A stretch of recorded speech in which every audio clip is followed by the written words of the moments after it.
दोस्तों, आज के इस वीडियो में हम लोग जो है बिहार दरोगा का प्रैक्टिस सेट जो है किरण का 5 देख रहे हैं। इससे पहले 4 हो चुका है। तो चलिए फटाफट क्वेश्चन देखते हैं। पहला प्रश्न है आपका कि गुप्त वंश जिसका शासनकाल 320 से 550 तक है, इसके शासन के दौरान कुतुब मीनार के नज़दीक लौह स्तंभ पर किसका साधिकार है? तो इस पर जो है चंद्रगुप्त द्वितीय का जो है, चंद्रगुप्त विक्रमादित्य द्वितीय का जो है इस पर साधिकार है। बात करें लौह स्तंभ पर उत्कीर्ण शिलालेख के अनुसार चंद्रगुप्त द्वितीय विक्रमादित्य द्वारा जो है लौह स्तंभ को इसके मूल स्थान पर स्थापित किया गया था। अगला क्वेश्चन है कि अपने शासन के किस वर्ष में अशोक ने बोध गया की यात्रा की थी? तो अपने शासन के 10वें वर्ष जो है अशोक ने जो है वो बोध गया की यात्रा की थी। 8वें प्रमुख शिलालेख में कहा गया है कि जो अशोक है वो अपने 10वें वर्ष जो है वो धम्म यात्रा की प्रथा बोध गया से शुरू किया था। नेक्स्ट क्वेश्चन देखिए, क्वेश्चन नंबर 3 है कि किस अभिलेख में अशोक त्रिरत्न में विश्वास प्रकट करता है? तो अशोक जो है वो त्रिरत्न में किस अभिलेख में वो अपना विश्वास प्रकट करता है? तो वो भब्रू अभिलेख हो जाएगा। भब्रू अभिलेख को जो है वो हम बैराट अभिलेख के नाम से भी जो है वो जानते हैं, ये ध्यान रखिएगा। और भब्रू अभिलेख की अगर हम बात करें तो इसी में अशोक ने बुद्ध धम्म और संघ में अपने विश्वास की घोषणा की है। और इसी अभिलेख से हमें ये भी पता चलता है कि अशोक ने जो है स्वयं को मगध का राजा बताया था। यहाँ से ये दोनों जो फैक्ट है वो ये ध्यान रखिएगा। नेक्स्ट क्वेश्चन है कि दिल्ली में जामा मस्जिद किसके द्वारा बनवाई गई थी? दिल्ली में जामा मस्जिद का निर्माण जो है वो शाहजहां के द्वारा 1644 ईस्वी के आसपास किया गया था। और इसमें उस समय में जो है लगभग 10 लाख की जो है लागत आई थी। और इसे मूलतः जो है मस्जिद जहांनुमा के नाम से जाना जाता था।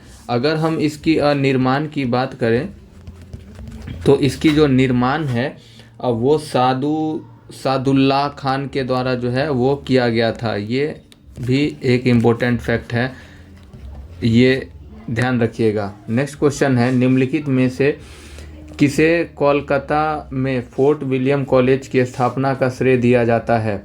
दिए गए विकल्पों में जो है लॉर्ड वेलेस्ली हैं, जिन्हें कोलकाता में फोर्ट विलियम कॉलेज की स्थापना का श्रेय दिया जाता है। और लॉर्ड वेलेस्ली जो है इसको लगभग 1800 ईस्वी में इसको स्थापित करता है। और इसको जो मेनली जो बनाया गया था फोर्ट विलियम कॉलेज को, वो बनाया गया था डिफरेंट जो है वो लैंग्वेजों की जो ब्रिटिशर्स हैं उसकी जानकारी के लिए या उन भाषाओं के विकास आदि को बढ़ावा देने के लिए। छठा क्वेश्चन है भारतीय स्वाधीनता संघर्ष 1857 पुस्तक लिखी गई है। तो ये पुस्तक विनायक दामोदर सावरकर या बी.डी. सावरकर के द्वारा लिखी गई एक प्रमुख पुस्तक है। नेक्स्ट प्रश्न है 8 अगस्त 1942 को ऑल इंडिया कांग्रेस कमेटी ने बॉम्बे में बैठक कर प्रस्ताव पारित किया और गांधी जी के नेतृत्व में बड़े पैमाने पर अहिंसक आंदोलन की शुरुआत का प्रस्ताव रखा। आंदोलन का नाम था, तो बॉम्बे हॉल से जो प्रस्तावना किया गया वो भारत छोड़ो आंदोलन का प्रस्ताव पारित किया गया। और 8 अगस्त की जो रात है 8 अगस्त 1942 से ये स्टार्ट हो गया। और डू और डाई का जो नारा है वो गांधी जी द्वारा इसी में दिया गया था। अगला देखिए, नेक्स्ट क्वेश्चन है आपका 8वां नंबर की वर्ष 1903 में भारत में अभिनव भारत सोसाइटी की स्थापना किसने की? तो अभिनव भारत सोसाइटी की जो स्थापना है 1903 ईस्वी में जो है वो बी.डी. सावरकर और इनके भाई थे गणेश दामोदर सावरकर, इनके द्वारा जो है किया गया था। 9वां नंबर प्रश्न देखिए दांडी यात्रा। बात करें दांडी यात्रा की तो दांडी मार्च के नाम से भी इसको जाना जाता है।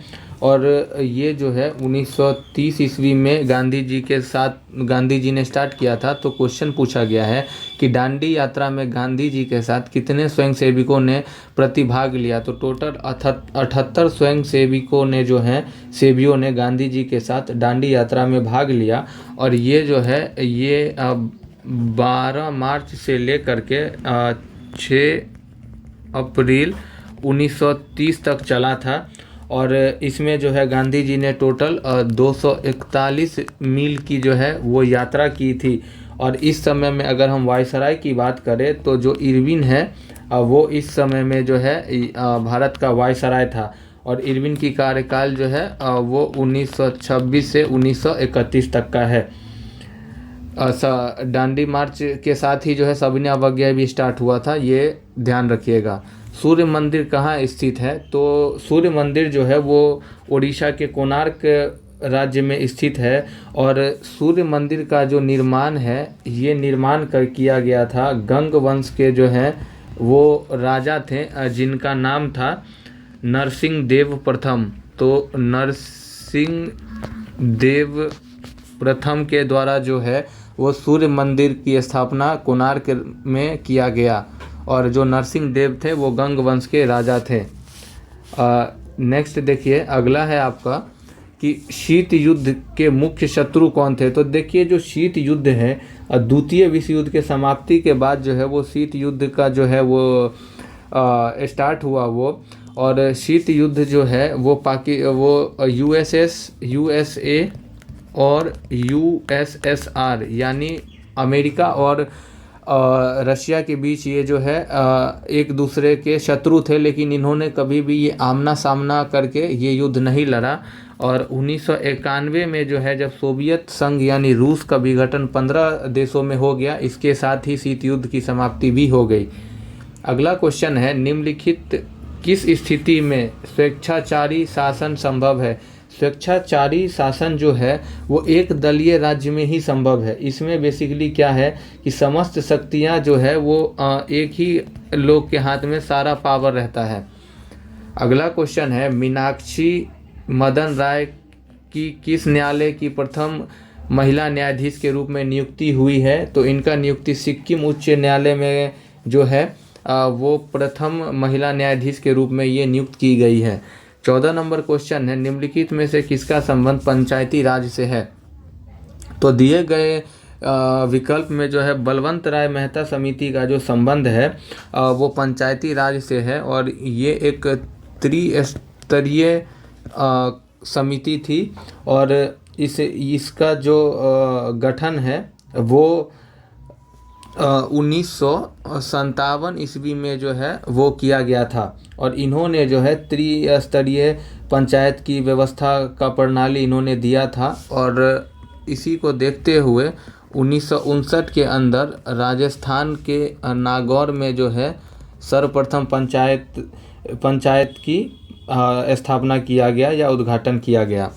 15 नंबर क्वेश्चन है, निम्नलिखित में से क्या व्यक्ति स्वतंत्रता का संरक्षण करता है? तो जो बंदी प्रत्यक्षीकरण है जिसको अंग्रेजी में हम हैबियस कॉर्पस के नाम से जानते हैं, और ये किसी भी व्यक्ति के फंडामेंटल राइट्स के लिए जो है ये काफ़ी महत्वपूर्ण स्वतंत्रता में से एक है। और इसमें जो है न्यायालय व्यक्ति को सशरीर अपने सामने प्रस्तुत किए जाने की जो है वो रिट जारी करता है। बात करें बंदी प्रत्यक्षीकरण तो ये जो है ये एक लैटिन भाषा का शब्द है जिसका अर्थ ही होता है व्यक्ति को सशरीर प्रस्तुत करना, व्यक्ति को सशरीर प्रस्तुत करना, ये होता है। अगला देखिए नेक्स्ट है कि शून्यकाल क्या है? तो शून्यकाल क्या है? तो दिए गए विकल्प में जब सर्वाधिक महत्व के विषयों को उठाया जाता है उस समय को हम शून्यकाल कहते हैं। और संसद में शून्यकाल जो है वो दोपहर का जो 12 बजे है उसके बाद ये क्या होता है, ये स्टार्ट होता है, ये ध्यान रखिएगा। अगला क्वेश्चन है, कोई विधेयक धन विधेयक है या नहीं? इसका निर्णय निम्न में से कौन करता है? इसका निर्णय जो है लोकसभा के अध्यक्ष द्वारा किया जाता है। और अनुच्छेद 110 में जो है वो धन विधेयक की चर्चा है। और धन विधेयक पर जो अंतिम निर्णय है वो भी लोकसभा अध्यक्ष ही लेते हैं। अगला क्वेश्चन है, किस तारीख को तेलंगाना राज्य की स्थापना भारतीय संघ के 29वें राज्य के रूप में हुई? तो 2 जून 2014 को जो है वो आंध्र प्रदेश के उत्तर पश्चिमी भाग से ये जो है अलग होकर के बना है, और तेलंगाना राज्य जो है 29वां राज्य था। वर्तमान में बात करें तो 28 राज्य और 8 जो है केंद्र शासित प्रदेश हमारे भारत देश के अंदर है। 19 नंबर क्वेश्चन है, भारत में एक राज्य का गवर्नर डैश द्वारा हटाया जाएगा? तो देखिए, जो राज्य का गवर्नर होता है वो राष्ट्रपति के पश्चात पर्यंत होता है, और राष्ट्रपति ही राज्यपाल की नियुक्ति करता है। तो इसका आंसर 3 हो जाएगा। अगर हम बात करें तो आर्टिकल 158 जो कहता है, ये कहता है कि जितना भी गवर्नर है वो राष्ट्रपति के पश्चात पर्यंत रहेगा। 20 नंबर प्रश्न देखिए कि संविधान का अनुच्छेद 14 भारत के नागरिकों को डैश सुनिश्चित करता है? तो संविधान 14 जो है वो भारत के नागरिकों को जो है वो समानता का अधिकार देता है, और समानता का अधिकार आर्टिकल 14 से 18 तक है। नेक्स्ट देखिए कि निम्नलिखित में कौन सा अनुच्छेद भारत में बाल श्रम में उन्मूलन का प्रावधान करता है? तो आर्टिकल 24 में बोला गया है कि 14 वर्ष से कम उम्र के बच्चों को आप खतरनाक काम में नहीं शामिल कर सकते हैं। तो इसका आंसर 4 हो जाएगा। राज्यसभा का कार्यकाल है, देखिए राज्यसभा का कोई कार्यकाल नहीं होता है, और ये एक अस्थाई सदन है। राज्यसभा के सदस्यों का जो है वो कार्यकाल होता है, वो होता है 6 वर्ष। और बात करें यहीं पे तो राज्यसभा के 1/3 सदस्य को प्रत्येक 2 वर्षों के बाद जो है वो हटाया जाता है या सेवानिवृत्त किया जाता है। प्रत्येक दूसरे वर्ष हटाया जाता है या सेवानिवृत्त किया जाता है। नेक्स्ट क्वेश्चन देखिए कि कौन सा संविधान संशोधन अधिनियम लोकसभा एवं राज्य विधानसभाओं में महिलाओं के लिए 33% सीटों के आरक्षण की व्यवस्था करता है? तो 106वां संविधान संशोधन जो कि 2023 के अंदर हुआ है, इसमें बोला गया है कि लोकसभा, राज्य विधानसभा और राष्ट्रीय राजधानी क्षेत्र दिल्ली की विधानसभा में महिलाओं के लिए सभी सीटों में से 1/3 सीटें आरक्षित करता है, जिसमें एससी और एसटीज के लिए आरक्षित सीटें भी शामिल है।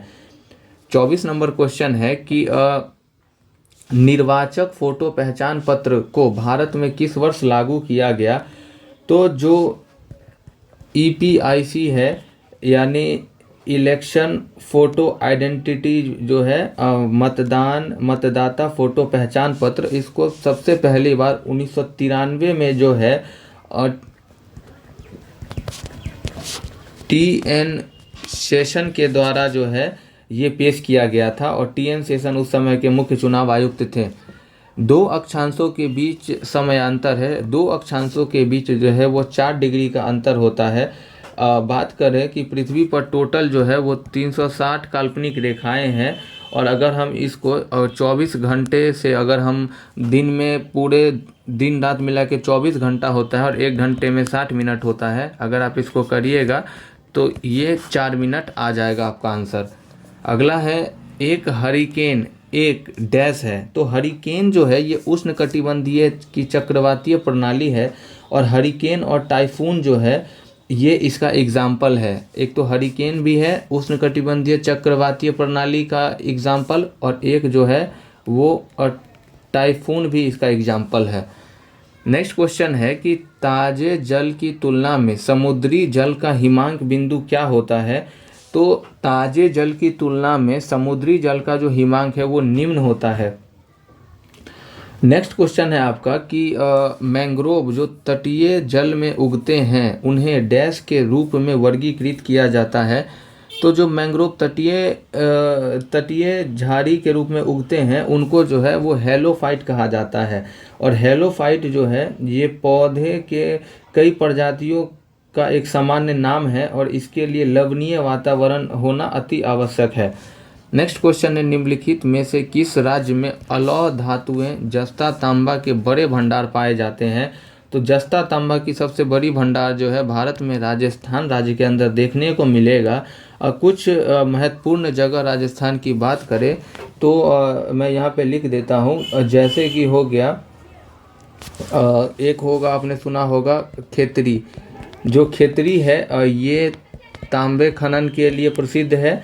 और जावर की जो खान है वो सीसा और जस्ता के लिए जो है वो प्रसिद्ध है।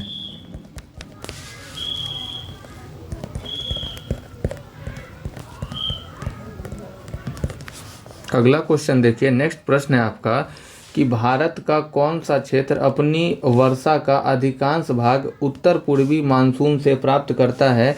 तो जो कोरोमंडल और रायलसीमा की जो उत्तर पूर्वी भाग है यही वहाँ से मानसून प्राप्त करता है।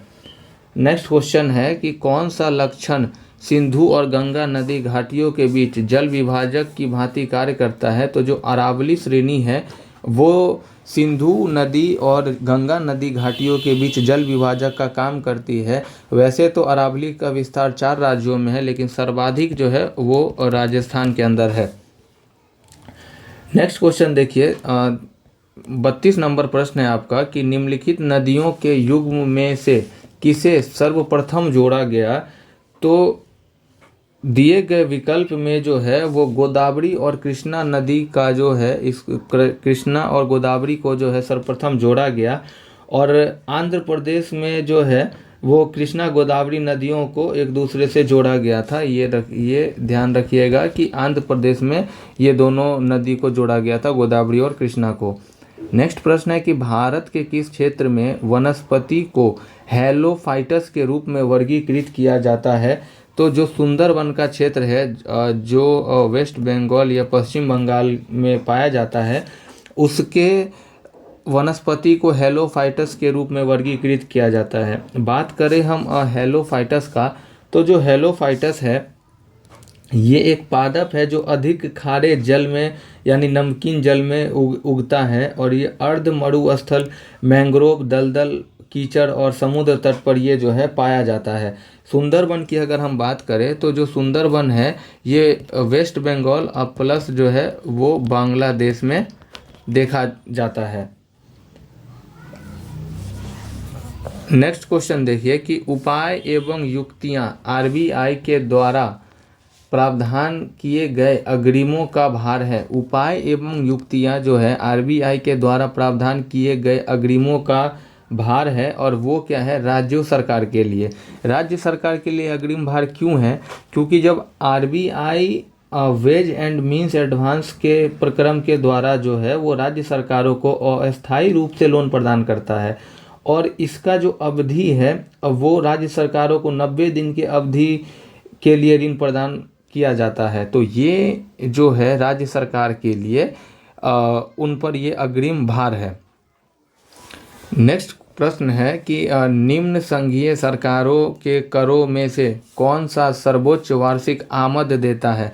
तो सबसे ज़्यादा आमद जो है वो कारपोरेशन तथा आयकर टैक्स देता है। बात करें कॉरपोरेट टैक्स या निगम कर का तो ये लगभग 39% है। इसके बाद इनकम टैक्स है जो 18% है। 36 नंबर प्रश्न देखिए, 36 नंबर प्रश्न है आपका कि प्रधानमंत्री सुरक्षा बीमा योजना के लिए प्रति वर्ष प्रीमियम की राशि क्या है। तो प्रीमियम की राशि 12 रुपये प्रति वर्ष है। 37 नंबर प्रश्न है निम्नलिखित पर विचार करिए। और यहाँ पे लिखा गया है कि कौन सा वित्तीय समावेशन प्रक्रिया का भाग है। तो देखिए दिए गए विकल्प में जो है वो भुगतान बैंकों का खोला जाना, बैंकों का राष्ट्रीयकरण, मुद्रा ऋण योजना, अटल पेंशन योजना, ये जो है ये सभी जो है वित्तीय समावेशन प्रक्रिया का भाग है। तो इसका आंसर ऑल ऑफ दीज हो जाएगा। 38 नंबर प्रश्न देखिए कि मानव पूंजी सूचकांक ह्यूमन कैपिटल इंडेक्स किसके द्वारा जारी किया जाता है। तो ये विश्व बैंक के द्वारा जो है ये जारी किया जाता है। 39 नंबर क्वेश्चन है कि हाल ही में भारत ने एक परियोजना रणनीतिक पेट्रोलियम भंडार एसपीआर कच्चे तेल के युद्धकाल प्रबंधन हेतु भारत के विभिन्न हिस्सों में शुरू किया है। निम्नलिखित में से कौन सा सूची में शामिल नहीं है। तो इसमें जो है वो पुणे शामिल नहीं है, बाकी जो है बाकी के 3 चांदी खोल जो उड़ीसा में है और कर्नाटक में पदूर और विशाखापट्टनम जो है ये रणनीतिक पेट्रोलियम भंडार के कच्चे तेल का जो है परियोजना के रूप में इसको शामिल किया गया है। 40 नंबर प्रश्न है कि भारत सरकार द्वारा किसान संपदा योजना शुरू की गई है, यह डैश के लिए एक योजना है। तो किसान संपदा योजना जो है ये कृषि समुद्र प्रसंस्करण और कृषि प्रसंस्करण समूहों का विकास के लिए जो है इसका शुभारंभ किया गया है। भारत में खाद्य प्रसंस्करण क्षेत्र के बारे में निम्नलिखित कथनों पर विचार करिए। पहला कथन है कि खाद्य प्रसंस्करण उद्योग निर्माण क्षेत्र में स्वचालित मार्ग के अंतर्गत 100% FDI की अनुमति है। और दूसरा है खाद्य प्रसंस्करण मंत्रालय के अंतर्गत वायु सहित जल और मृदु पेय नहीं आते हैं। तो इसमें देखिए इसका जो विकल्प और तीसरा भी ऑप्शन है कि बियर और अन्य अल्कोहल युक्त पेय खाद्य प्रसंस्करण मंत्रालय के अंतर्गत आते हैं। तो इसमें जो है वो 1 और 3 सही है, बाकी ऑप्शन 2 जो है ये हमारा गलत हो जाएगा। नेक्स्ट क्वेश्चन है आपका 42 नंबर क्वेश्चन देखिए कि प्रधानमंत्री युवा योजना का उद्देश्य क्या है। तो युवाओं में उद्यमिता को बढ़ावा देना जो है प्रधानमंत्री युवा योजना का उद्देश्य है। अगला क्वेश्चन है 43 नंबर कि मौसम परिवर्तन हेतु राष्ट्रीय अनुकूलता निधि के संबंध में निम्नलिखित में से कौन सा कथन सत्य है। तो दिए गए विकल्प में जो है वो पहला ही कथन सत्य है कि मौसम परिवर्तन हेतु जो राष्ट्रीय अनुकूलता निधि जो है इसको 12वीं पंचवर्षीय योजना में कार्यान्वयन के अंतर्गत केंद्र की ये योजना थी। 12वीं पंचवर्षीय योजना की अगर हम बात करें तो इसका जो समय अवधि है वो हो जाएगा आपको 2012 से 2017। नेक्स्ट क्वेश्चन है आपका 44 नंबर कि जब एक व्यक्ति निकट की वस्तुओं को स्पष्ट रूप से नहीं देख पाता किंतु दूर की वस्तुओं को देख सकता है तो यह कहा जाता है। तो हम इसे हाइपरमेट्रिया या दीर्घ दृष्टि दोष कहते हैं। दीर्घ दृष्टि दोष यानी दूर दृष्टि दोष में व्यक्ति को निकट की वस्तुओं को स्पष्ट नहीं देख सकता है और वो दूर के वस्तुओं को स्पष्ट देख सकता है। बात करें हम इसकी उपचार के लिए तो इसके उपचार के लिए हम लोग जो है वो उत्तल लेंस का जो है वो प्रयोग करते हैं। अगला क्वेश्चन है ज्योति तीव्रता का ऐसा मात्रक क्या है। तो ज्योति तीव्रता का ऐसा मात्रक जो है वो आपका ज्योति तीव्रता का ऐसा मात्रक कैंडेला हो जाएगा। अगला है एक गोलीय दर्पण जिसका परावर्तक पृष्ठ अंदर की ओर वक्रित हो डैश कहलाता है। तो वो अवतल दर्पण कहलाता है जो अंदर की ओर जो है वो मुड़ी हुई हो। अवतल दर्पण को ही जो है हम अभिसारी दर्पण भी कहते हैं।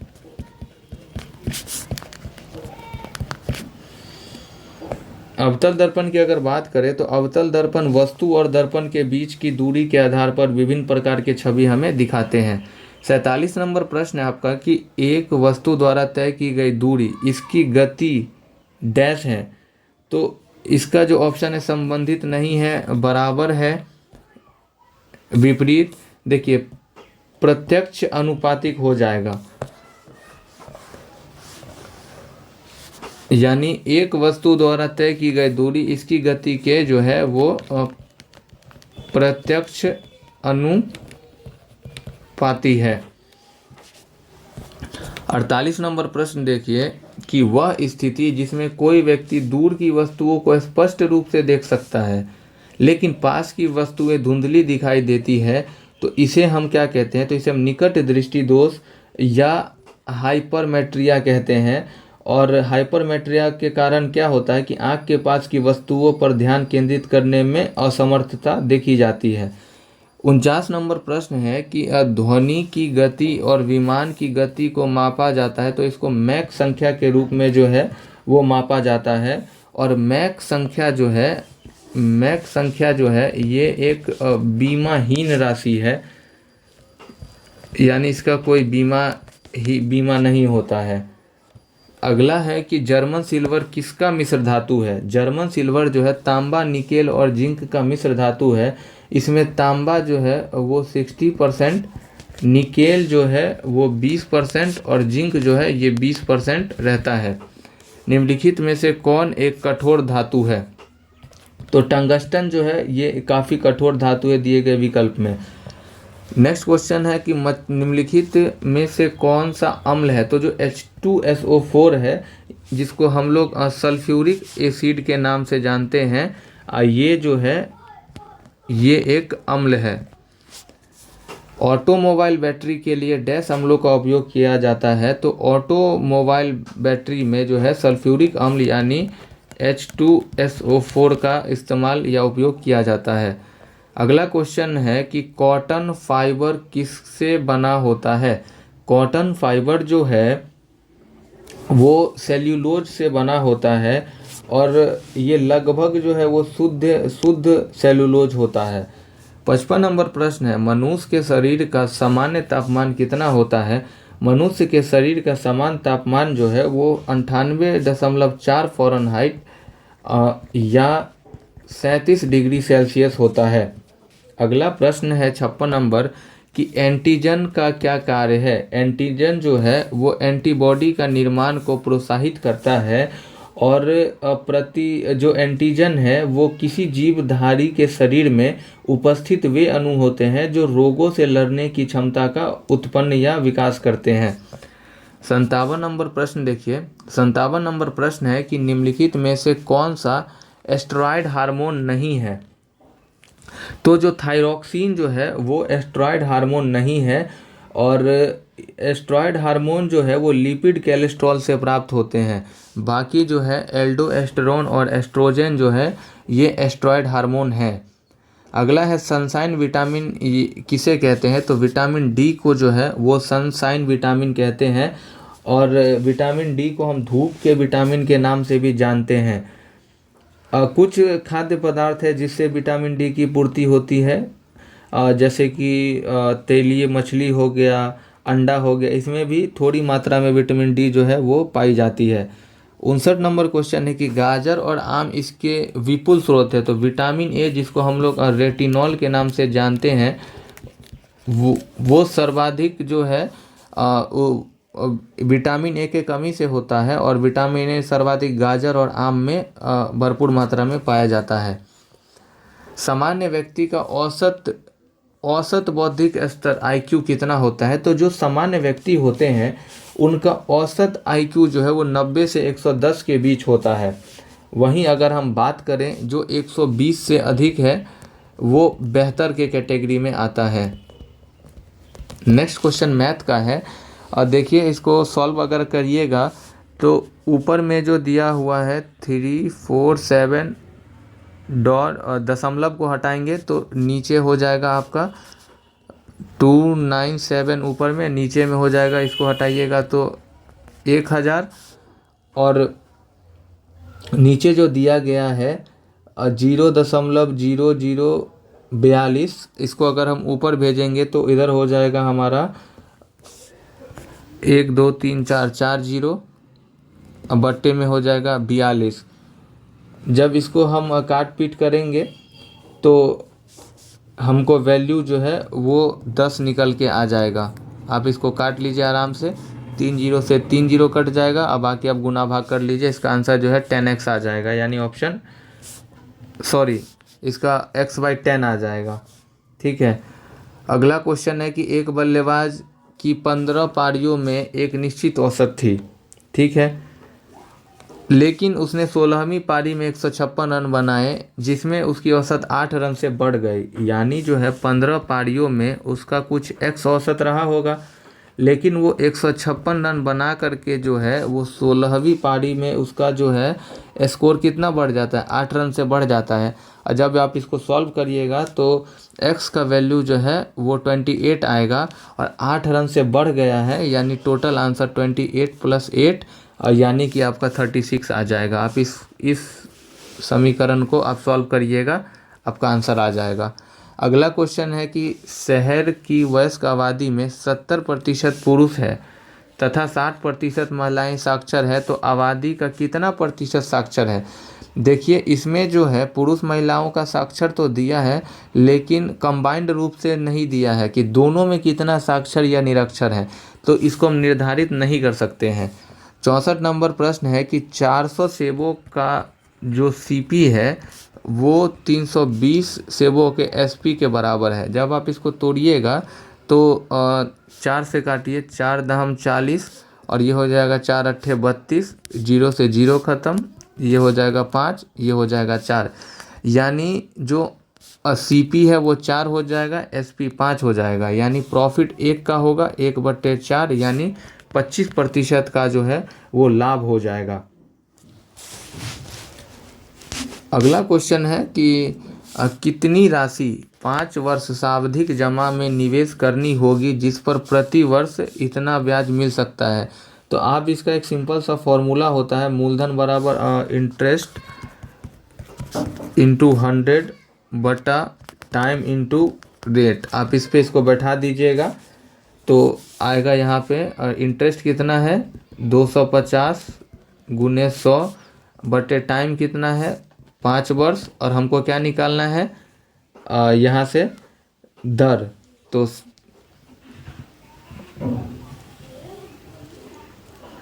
प्रति वर्ष है ना, तो टाइम 5 नहीं 1 हो जाएगा, और रेट कितना है 10%, तो 10। आप इसको काटिएगा तो आपको जो है वो आ जाएगा 2500 आंसर। इसका आंसर ए हो जाएगा 65 का।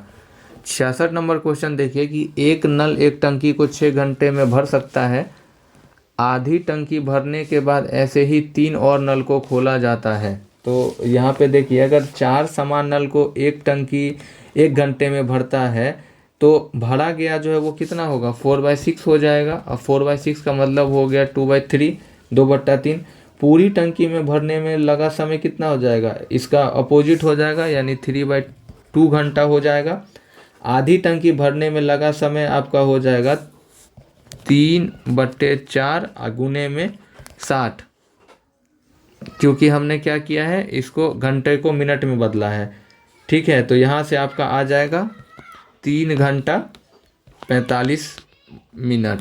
कटिएगा तो यहाँ 15 हो जाएगा, 15 तिया 45, और 3 घंटा तो पहले ही था, तो इसका आंसर हो जाएगा 2। अगला है कि पवन शब्द का अर्थ है, पवन का शब्द का अर्थ जो है वो आग होगा। नेक्स्ट है क्वेश्चन कि जो पीने योग्य हो उसे पेय कहा जाता है। और 69 नंबर जो क्वेश्चन है ये इंग्लिश का है, इसका आंसर आप रोक के बना लीजिए अगर आता है तो, वरना इस सबका सेपरेट वीडियो आएगा। मैं मैथ्स तो वैसे ही करवा रहा हूँ, बाकी मैथ्स और इंग्लिश का सेपरेट मैराथन वीडियोज़ आएंगे। तो इसका है 4, इसका आंसर हो जाएगा। 70 नंबर क्वेश्चन जो है इसमें इडियम्स और फ्रेजेस से है, 70 का जो आंसर है वो 2 हो जाएगा। 71 नंबर क्वेश्चन देखिए कि बिहार राज्य का पहला फूड पार्क किस जिले में स्थापित किया गया है। तो ये जो है खगड़िया जिला में जो है वो बिहार राज्य का पहला फूड पार्क जो है स्थापित किया गया है। 72 नंबर क्वेश्चन है कि किस जिले में गोगाबिल झील है। तो गोगाबिल झील जो है वो कटिहार जिले में है। नेक्स्ट क्वेश्चन देखिए 73 नंबर प्रश्न है आपका कि बिहार पंचायती राज व्यवस्था के संबंध में कौन सा सुमेलित नहीं है। तो यहाँ पे है प्रतिनिधि निर्वाचन विधि। प्रतिनिधि निर्वाचन विधि में जो है वो कौन सा सम्मिलित नहीं है, तो प्रमुख प्रत्यक्ष चुनाव जो है वो सम्मिलित नहीं है। पंचायत समिति प्रखंड स्तर पर होता है जिसकी अध्यक्षता प्रमुख करते हैं, और पंचायत समिति सदस्यों का चुनाव जो है वो प्रत्यक्ष विधि से होता है। 74 नंबर प्रश्न है कि कालीन उत्पादन के लिए प्रसिद्ध ओबरा बिहार के किस जिले में स्थित है। तो ओबरा जो है वो बिहार के औरंगाबाद जिले में जो है वो स्थित है, और ये कालीन उत्पादन के लिए प्रसिद्ध रहा है। 75 नंबर प्रश्न है MS वर्ड में पेज नंबर को इंसर्ट किया जाता है। तो ये जो है हेडर और फुटर दोनों से इसको इंसर्ट किया जाता है। 76 नंबर प्रश्न है कि माइक्रोसॉफ्ट ऑफिस में Ctrl+N कमांड का प्रयोग किया जाता है न्यू डॉक्यूमेंट के लिए। विंडोज में फाइल को रिप्रेजेंट करने वाले पिक्चर को क्या कहते हैं। तो इसको आइकन के नाम से जानते हैं। 78 नंबर क्वेश्चन है भारतीय वायुसेना के रखरखाव या मेंटेनेंस कमांड का मुख्यालय कहाँ पर है। तो इसका मुख्यालय जो है वो नागपुर के अंदर है। नागपुर जो है ये महाराष्ट्र में स्थित है।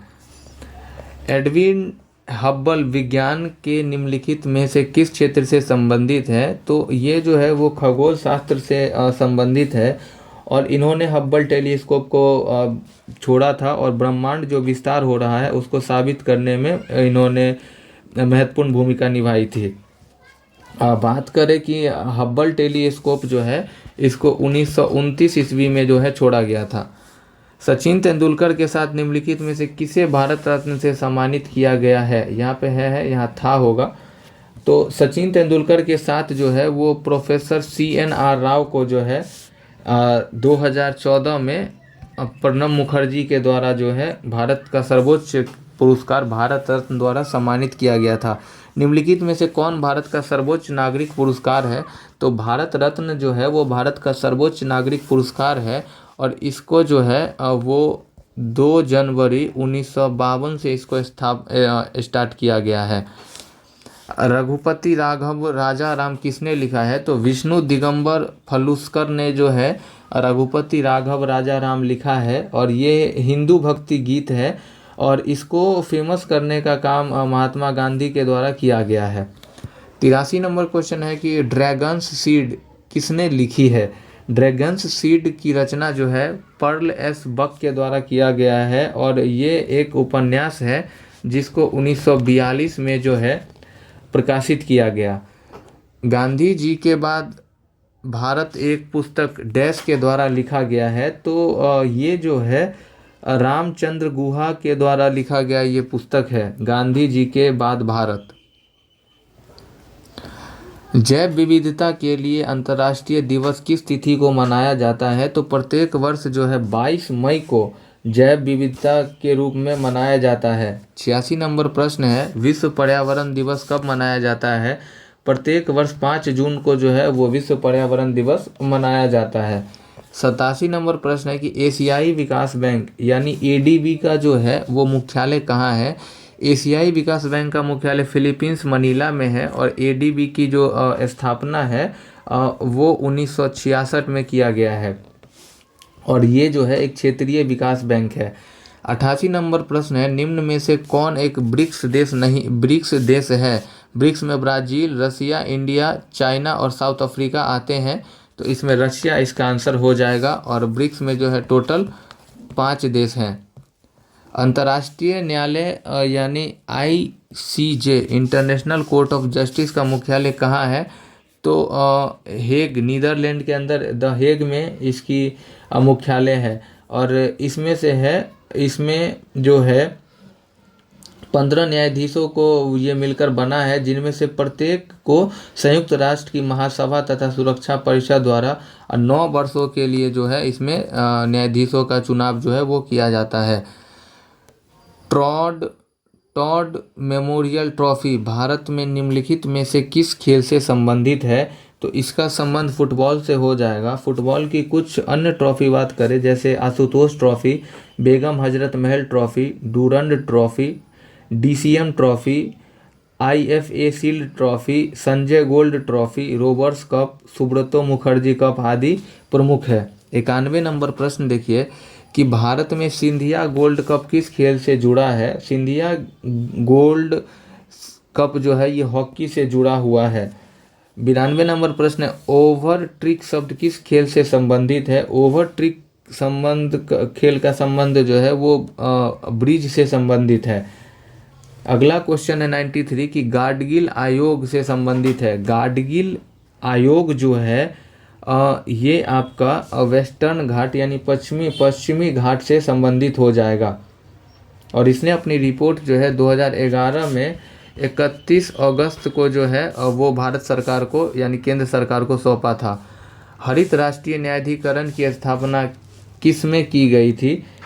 इसकी स्थापना जो है 2010 ईस्वी में की गई थी और इसको हम लोग NGT नेशनल ग्रीन ट्रिब्यूनल के नाम से जानते हैं और ये जो है पर्यावरण मुद्दों से संबंधित मामलों का समाधान के लिए इसको स्थापित किया गया था और NGT की स्थापना करने वाला जो इंडिया है ये तीसरा देश है। इससे पहले जो है वो ऑस्ट्रेलिया और न्यूजीलैंड ने जो है इसकी स्थापना की थी। अगला है चरादेव मौदाम को सांस्कृतिक संपत्ति की श्रेणी में यूनेस्को की विश्व धरोहर स्थल सूची में शामिल किया गया है, यह भारत के किस राज्य में स्थित है? तो जो चराईदेव मैदान है, चराईदेव मैदान जो है वो भारत के असम राज्य में स्थित है। अगला क्वेश्चन है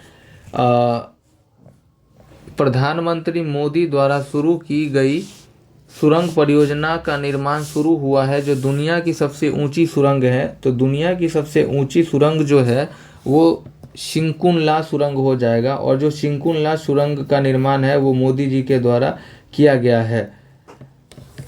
नेक्स्ट क्वेश्चन देखिए, क्षेत्रीय सुरक्षा समूह कोलंबो सिक्योरिटी कनक्लेव का नया सदस्य कौन बना है? क्षेत्रीय सुरक्षा समूह कोलंबो सिक्योरिटी कनक्लेव का नया सदस्य जो है वो आपका बन गया है बांग्लादेश। 98 नंबर प्रश्न है कि निम्नलिखित किस संस्था ने पैकेज्ड खाद्य पदार्थों के लेवल पर पोषण संबंधी जानकारी प्रदर्शित करना अनिवार्य कर दिया है? तो ये जो है FSSAI के द्वारा जो है ये लेबलिंग पर जो उसमें पोषण संबंधी जानकारी को प्रदर्शित करना अनिवार्य कर दिया गया है। 99 नंबर प्रश्न है कि वर्ष 2024 के सर्वश्रेष्ठ कृषि राज्य पुरस्कार से किसे सम्मानित किया गया? तो महाराष्ट्र राज्य को जो है 2024 का सर्वश्रेष्ठ कृषि राज्य पुरस्कार के रूप में सम्मानित किया गया। नेक्स्ट प्रश्न देखिए, अगला और आज का लास्ट प्रश्न है कि न्यूपोर्ट में अंतर्राष्ट्रीय टेनिस हॉल ऑफ फेम में शामिल होने वाले पहले एशियाई खिलाड़ी कौन हैं? तो ये पहले एशियाई लिएंडर पेस और विजय अमृतराज हैं। यहीं पे हमारा 100 प्रश्न और 5 नंबर जो है वो सेट ख़त्म होता है। मिलते हैं किसी नेक्स्ट वीडियो में, तब तक के लिए पढ़ते रहिए, मस्त रहिए, रिवीजन करते रहिए। जय हिंद।